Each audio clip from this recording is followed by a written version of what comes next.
Praise the lord. హల్లెలూయా. ప్రార్థన. మహాగణంతో ఎంచిన మా ప్రియమైన పరలోకపు తండ్రి, మీ ఘనమైన పరిశుద్ధమైన శ్రేష్టమైన అతి మనోహరమైన నామాన్ని బట్టి ఈ సాయంకాల సమయంలో మీకే వందనాలు, స్తుతులు, స్తోత్రాలు చెల్లిస్తూ మరి నాయన ప్రార్థన టీవీ కార్యక్రమం ద్వారా నీ వాక్యమును వెల్లడిపరుస్తూ ఉండగా అనేక హృదయాలను వెలిగించి ఆకర్షించి పరలోక రాజ్యం యొక్క మర్మములు వారికి బయలుపరిచి నీ రాజ్యానికై ఆయత్తపరచవలసిందిగా యేసు పరిశుద్ధ నామమున అడిగి వేడుకుంటున్నాం తండ్రి. ఆమేన్. ఈ కార్యక్రమాన్ని మీకు సమర్పించిన వారు శ్రీమతి దాసి ఎలిజబెత్ రాణి, అవినాష్, అనూప్, ప్రమీల, అంకిత, యనమల కుదురు గ్రామము, పెనమలూరు మండలము, కృష్ణా జిల్లా. శ్రీమతి దాసి ఎలిజబెత్ రాణి గారు కీర్తిశేషులు దాసి సురేష్ గారి యొక్క సతీమణి ఉన్నారు. కీర్తిశేషులు దాసి సురేష్ గారు నగరపాలక సంస్థలో రికార్డ్ అసిస్టెంట్గా సుమారు 30 సంవత్సరాలు పనిచేసి 29/11/2021 నందు ప్రభు నందు నిద్రించారు. కాబట్టి విడవబడిన వీరి కుటుంబము మనవాళ్ళ కొరకు మనవరాళ్ళ కొరకు ప్రార్థించాలని ప్రభు పేరిట మనవి చేస్తున్నాం. ప్రభు దేవుడు మిమ్మల్ని మీ కుటుంబాలను ఆశీర్వదించి వర్ధిల్లజేయునుగాక. ఈ సమయంలో మనము సరిగా నుండము 23వ భాగాన్ని మనము ధ్యానించుకుంటున్నాం. గత వారము రోమీలకు రాసిన పత్రిక 8వ అధ్యాయంలో 22వ భాగాన్ని మనం ధ్యానించాం. ఈరోజు మనము 23వ భాగాన్ని రోమీలకు రాసిన పత్రిక 9వ అధ్యాయం నుండి మనము నేర్చుకుంటున్నాం. ఈ 9వ అధ్యాయాన్ని 5 భాగములుగా విభజించారు. మరి మొదటి భాగము 9వ అధ్యాయం 1 నుండి 5 వచనాలు. The apostles concern that is country men were strangers to the gospel. మరి అపోస్తలులు మరి వారి యొక్క సువార్తను మరి వారి స్వదేశస్తులకును అలాగే పరదేశులకును తెలియజేస్తూ ఈ యొక్క సొంత జనులకు తెలియజేస్తున్న విషయాన్ని ఈ భాగం తెలియజేస్తుంది. అలాగే 9వ అధ్యాయం 6 నుండి 13 వరకు the precious are made good to the spiritual seed of Abraham.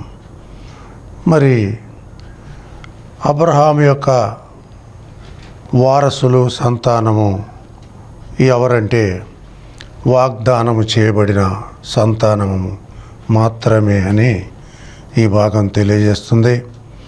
అలాగే 9వ అధ్యాయము 14 నుంచి 24 3వ భాగము answers to objections against God's sovereign conduct in exercising mercy and justice.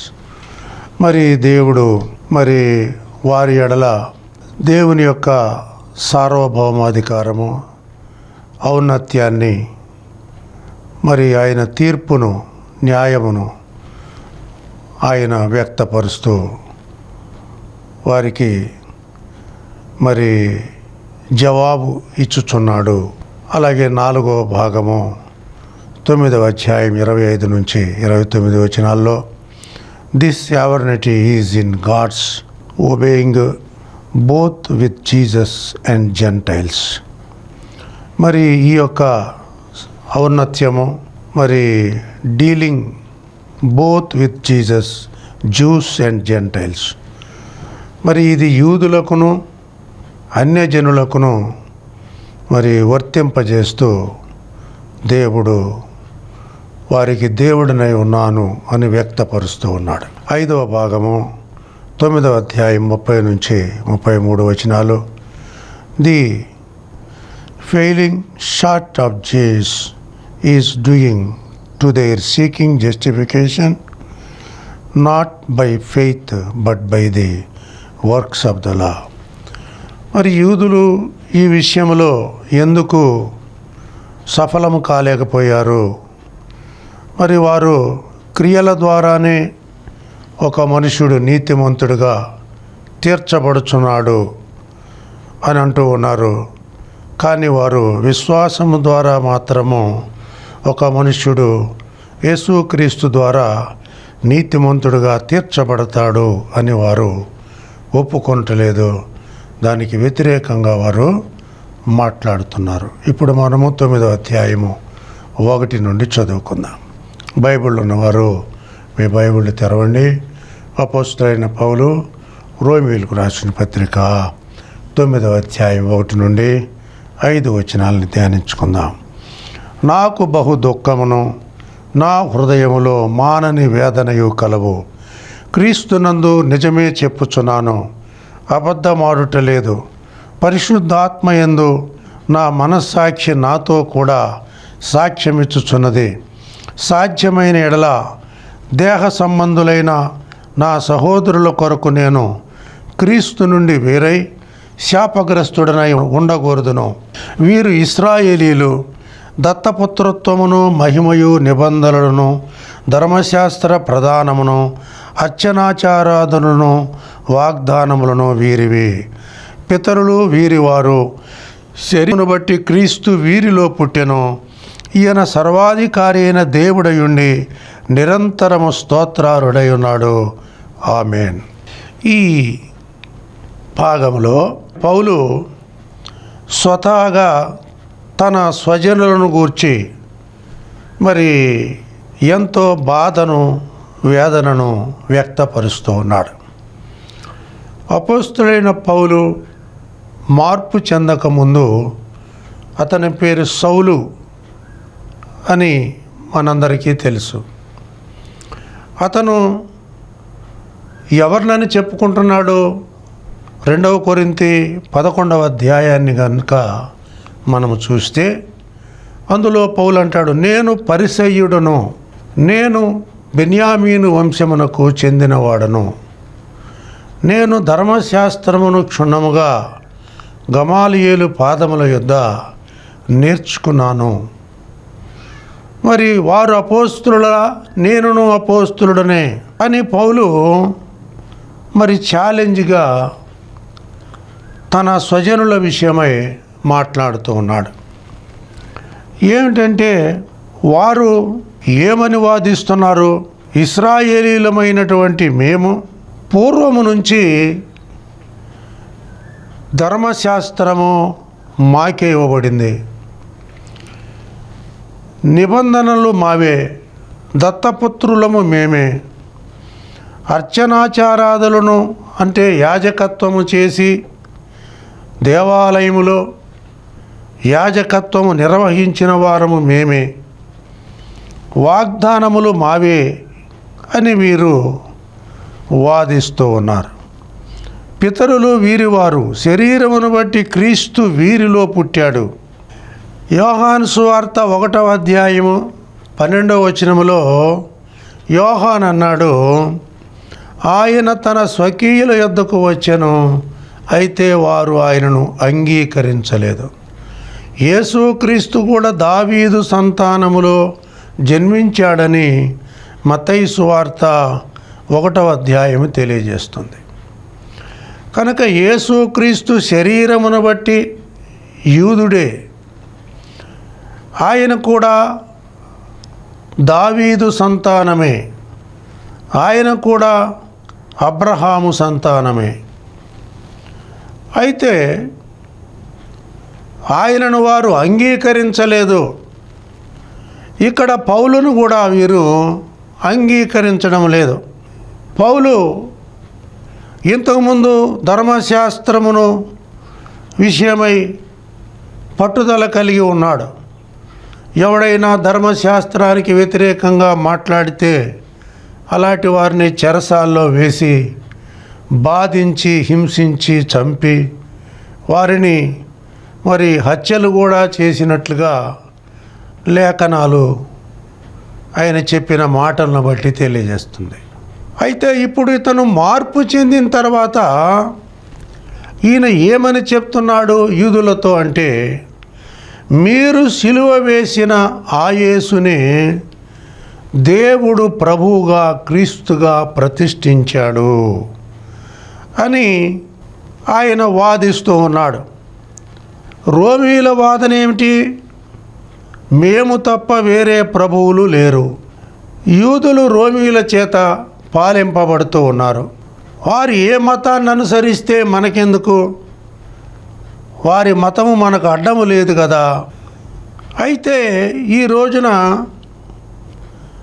క్రైస్తవ్యము ఒక విషయంలో కొంతమందికి అడ్డముగా ఉన్నది.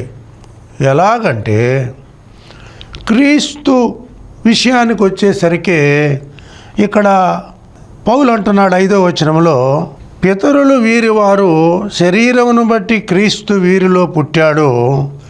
ఈయన సర్వాధికారి అయిన దేవుడయుండి నిరంతరము స్తోత్రార్హుడై ఉన్నాడు. ఇప్పుడు ఇక్కడే వచ్చింది సమస్య. ఈయన ఎవరు అంటే ఈయన సర్వాధికారి అయిన దేవుడు, సావరిన్ గాడ్. వాళ్ళే ప్రభువులు సార్వభౌములు అని వారు పిలిపించుకుంటున్నారు. అగ్రిప్ప కానీ, ఫేలిక్స్ కానీ, ఫేస్తు కానీ, వీరంతా గవర్నర్లు. వీళ్ళు మేము ప్రభువులము, కైసరు, వీళ్ళంతా ప్రభువులు, చక్రవర్తులు. వీరు ప్రభువులని పిలువబడుతూ ఉన్నారు. కానీ యేసుక్రీస్తు సర్వాధికారి అయిన దేవుడయ్యుండి నిరంతరము స్తోత్రార్హుడై ఉన్నాడు. ఆమేన్. ఈయన రాజులకు రాజు, ఈయన ప్రభువులకు ప్రభు. Is king of the kings in the lord of the lords. కనుక ఆయన రాజులకు రాజు, ప్రభువులకు ప్రభు. ఈయనను ఏ వ్యక్తి అయినా అంగీకరించవలసిందే. అందుకే ఫేస్తుకు సువార్తను ప్రకటించినప్పుడు ఫేస్తు పునరుత్థానమును గూర్చి విన్నప్పుడు పదే పదే పౌలును పిలిపించుకొని ఆ విశ్వాసమును గూర్చి మాట్లాడమని అనేకసార్లు పౌలును పిలిపించుకొని సువార్త విన్నట్లుగా మనం చూస్తాం. ఎందుకంటే సువార్త లేనిదే లోకానికి రక్షణ లేదు. ఏ వ్యక్తి అయినా సరే, ఫిలిప్పీ పత్రిక 2వ అధ్యాయము 8వ వచనములో చెప్పబడినట్లుగా ప్రతివాని మోకాలు యేసుక్రీస్తు నామమున వంగునట్లును, ప్రతివాని నాలుకయు తండ్రి అయిన దేవుని మహిమార్థమై యేసు ప్రభు అని ఒప్పుకొన్నట్లును, ఆయనకు భూమి మీద ఉన్నవారే కానీ, భూమి క్రింద ఉన్నవారే కానీ, పైన ఉన్నవారేమి, ప్రతి నామము కంటే దేవుడు పైనామముగా ఆయనను హెచ్చించి దేవుడు తన కుడిపార్శ్వమందు ఆయనను కూర్చుండబెట్టుకొని ఉన్నాడు అని పౌలు చెప్తున్నాడు. సర్వయుగములలో రాజయ్యుండి. అందుకనే వేరొక పత్రికలో పౌలున్నాడు, తిమోతి పత్రికలో, శ్రీమంతుడును అద్వితీయుడైన మన దేవుడు, ఈజ్ రిచెస్ట్ గాడ్. ఎవడైనా కోటీశ్వరుడు, బిలియనర్ ఉన్నాడు అంటే వారందరికంటే అత్యంత ధనవంతుడు యేసుక్రీస్తు అని బైబిల్ చెప్తుంది. ఆయన శ్రీమంతుడు, ఈజ్ రిచెస్ట్ గాడ్, బీదవాడు కాడు. కనుక ఇక్కడే సమస్య వచ్చింది. పౌలు అంటాడు, యేసుక్రీస్తును దేవుడు ప్రభువుగా క్రీస్తుగా ప్రతిష్ఠించాడు. ప్రతివాడు తీర్పులో నిలవబడతాడు. తీర్పు తీర్చడం ఒక దినం వస్తుంది. రాజైన చక్రవర్తి అయిన ఆ తీర్పులో నిలబడవలసిందే అని పౌలు రోమా చక్రవర్తుల ఎదుట, రాజుల ఎదుట, గవర్నర్ల ఎదుట వాదించాడు ముఖాముఖిగా. కొంతమంది విన్నారు, కొంతమంది తోసిపుచ్చారు. కనుక ఇంత ధైర్యముగా వారికి సువార్తను అందించాడు. ఇప్పుడు యూదుల విషయంలో అంటూ ఉన్నాడు, మరి సాధ్యమైతే దేహ సంబంధులైన నా సహోదరుల కొరకు నేను క్రీస్తు నుండి వేరై శాపగ్రస్తుడనై ఉండగోరుచున్నాను. ఎందుకని అంటే, ఎందుకు ఎవడైనా సరే క్రీస్తును అంగీకరించాల్సిందే. మీ సున్నతి, మీ ధర్మశాస్త్రము, మీ ఆచారములు, మీ కర్మకాండలు, మీ నియమనిష్టలు ఒక వ్యక్తిని నీతిమంతునిగా మార్చలేవు అని పౌలు వాదిస్తున్నాడు. వాళ్ళేమంటున్నారు?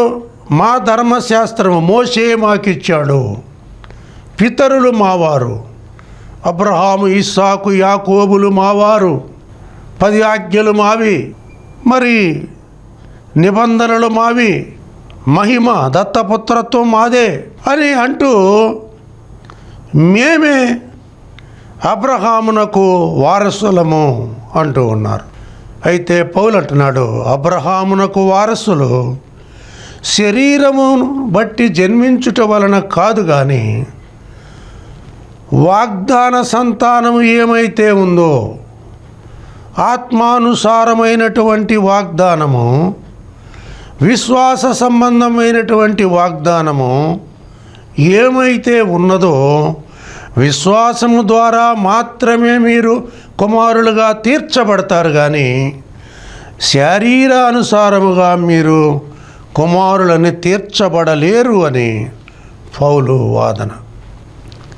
అందుచేత వీళ్ళు పిల్లలు వాగ్దానము, సంతానము, నిబంధనలు కలిగి, అర్చనాచారణలు కలిగి, ఇన్ని కలిగి ఉన్నప్పటికీ విషయం ఏంటంటే, విశ్వాసము సంబంధమైనటువంటి మూలముగానే వారు అంగీకరించబడతారు కానీ విశ్వాసము లేని ఎడల అతడు నీతిమంతుడిగా తీర్చబడలేదు, శరీరానుసారముగా వారు అంగీకరించబడలేరు. సున్నతి పొందుట వలన, 10 ఆజ్ఞలు కలిగి ఉండుట వలన, అర్చనాచారాదులు కలిగి ఉండట వలన, నియమనిష్టలు కలిగి ఉండటం వలన వారు ఏమాత్రము పిల్లలుగా అంగీకరించబడలేరు. అందుకనే హబక్కూకు 2:4 అంటాడు, నీతిమంతుడు విశ్వాస మూలముగా జీవించును. కనుక జస్ట్ లివింగ్ బై ఫెయిత్, నీతిమంతుడు విశ్వాస మూలముగా జీవించును. కనుక విశ్వాసము ద్వారా మాత్రమే నీతిమంతులుగా తీర్చబడతాడు కానీ శరీరానుసారముగా జన్మించినంత మాత్రమున ఇతడు నీతిమంతుడిగా తీర్చబడలేడు అని పౌలు వాదిస్తున్నాడు. అందుకనే యెషయా అన్నాడు, మీ నీతి క్రియలు మురికి గుడ్డల వలె ఉన్నాయి అన్నాడు. Your righteous things are like the filthy rags అన్నాడు. మీ నీతి క్రియలు దేవునికి మురికి గుడ్డలుగా కనబడుతున్నాయి. యెషయా 1:18 అంటాడు, రండి మన వివాదమును తీర్చుకుందాము, మీ పాపములు రక్తము వలె ఎర్రనివైనను అవి హిమము వలె తెల్లనివగును, మీ పాపములు కెంపు వలె ఎర్రనివైనను అవి గొర్రెబొచ్చంత తెల్లనివగును అని యెషయా వాదించాడు. కాబట్టి నీతిమంతుడుగా తీర్చబడాలి అంటే యేసు రక్తము ద్వారా మాత్రమే. 1 యోహాను 1:7 అంటాడు, యేసు రక్తము ప్రతి పాపము నుండి మనలను పవిత్రులుగా చేయును. 1:9 అంటాడు, మనము మన పాపములను ఒప్పుకొని ఎడల ఆయన నమ్మదగిన వాడును నీతిమంతుడు గనుక ఆయన మన పాపములను క్షమించి సమస్త దుర్నీతి నుండి మనను పవిత్రులుగా చేయును. If you confess our sins is just and righteousness, then all sins are cleanses and purify by the blood of Jesus అంటున్నాడు.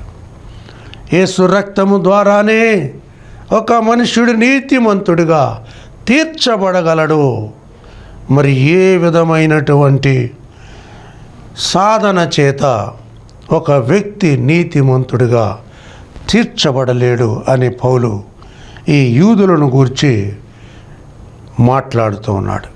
అలాగే 9వ అధ్యాయం 6 నుండి 13 వరకు ఉన్న భాగాల్లో the promises are made good to the spiritual seed of Abraham. మరి Abraham సంతానమునకు మాత్రమే ఈ వాగ్దానము చేయబడింది అని ఇక్కడ చూద్దాం. అయితే దేవుని మాట తప్పిపోయినట్టు కాదు. ఇశ్రాయేలీల సంబంధులందరూ ఇశ్రాయేలీలు కారు. అబ్రహాము సంతానమైనంత మాత్రము చేత అందరూ పిల్లలు కారు, కానీ ఇస్సాకు వలనైనది నీ సంతానము అనబడును. అనగా శరీర సంబంధులైన పిల్లలు దేవుని పిల్లలు కారు, కానీ వాగ్దాన సంబంధులైన పిల్లలు సంతానమని ఎంచబడుదురు. వాగ్దాన రూపమైన వాక్యము ఈ మీదికి ఈ సమయమునకు వచ్చేదను. అప్పుడు శారాకు కుమారుడు కలుగును. అంతేకాదు రిబకా మన తండ్రి అయిన ఇస్సాకును ఒకని వలన గర్భవతి అయినప్పుడు ఏర్పాటును అనుసరించిన దేవుని సంకల్పము క్రియల మూలముగా కాక పిలుచువాని మూలముగానే నిలకడగా ఉండు నిమిత్తము పిల్లలు ఇంకా పుట్టి మేలైనను కీడైనను చేయకముందే పెద్దవాడు చిన్నవానికి దాసుడగును అని ఆమెతో చెప్పబడెను. అందును గూర్చి నేను యాకోబును ప్రేమించి తిని ఏశావును ద్వేషించి తిని అని వ్రాయబడి ఉన్నది. ఇక్కడ ఇస్సాకు వలనైనదే నీ సంతానం అనబడును. అబ్రహాము సంతానమైనంత మాత్రము చేత అందరూ పిల్లలు కారు అన్నాడు. అయితే అబ్రహాము సంతానము ఎవరు? అబ్రహాము సంతానం ఎవరంటే ఇస్సాకు, ఇష్మాయేలు, కెతూరాకు కలిగిన పిల్లలు. అబ్రహామునకు 3 భార్యలని మనం చూస్తాం. 1 శారా, 2 హాగరు, 3 కెతూరా అని మనం చూస్తాం. అయితే వీళ్ళందరూ పిల్లలే. హాగరుకు పిల్లలు జన్మించారు, శారైకి పిల్లలు జన్మించారు, కెతూరాకు పిల్లలు జన్మించారు. ఇదంతా అబ్రహాము సంతానమే. మీ నాన్న ఎవరయ్యా అంటే వీళ్ళందరూ ఏమంటారంటే మా నాన్న అబ్రహాము అంటారు. ద సన్ ఆఫ్ అబ్రహాం అని ఇష్మాయేలు పెట్టుకుంటాడు. కెతూరాకు పుట్టిన పిల్లలు పెట్టుకుంటారు. అలాగే శారాకు పుట్టిన పిల్లలు కూడా మీ నాన్న ఎవరు అంటే సన్ ఆఫ్ అబ్రహాం అని పెట్టుకుంటారు. వీళ్ళంతా అబ్రహాము సంతానమైనంత మాత్రమున అందరూ అబ్రహాముకు పిల్లలు కారు. ఎవరు పిల్లలు అంటే ఇస్సాకు వలనైనదే నీ సంతానం అనబడును. దేవుడు అబ్రహాముతో ఒక వాగ్దానం చేశాడు. ఒకరోజు అబ్రహాం అన్నాడు, మరి ఈ ఎలియాజరును దీవించయా అన్నాడు. మరి ఈ దాసుడే నా ఇంట్లో ఉంటాడు, ఎలియాజరును దీవించయా అంటే కాదు ఇతను కాదు, నీ గర్భవాసమున ఒక కుమారుడు జన్మించబోతున్నాడు, అతను వలననైనదే నీ సంతానము. అప్పుడు నేను నీ సంతానమును ఆకాశ నక్షత్రముల వలెను సముద్ర తీరమునందలి ఇసుక రేణువుల వలెను విస్తరింపజేస్తాను అన్నాడు. కనుక అబ్రహామునకు 100 ఏళ్ళు, శారాయికి 90 సంవత్సరాల ప్రాయములో వారికి ఒక కుమారుడు జన్మించాడు. అతని పేరు ఇస్సాకు అని వాళ్ళు పేరు నామకరణం చేశారు. ఇస్సాకు అనగా నవ్వు అని అర్థము.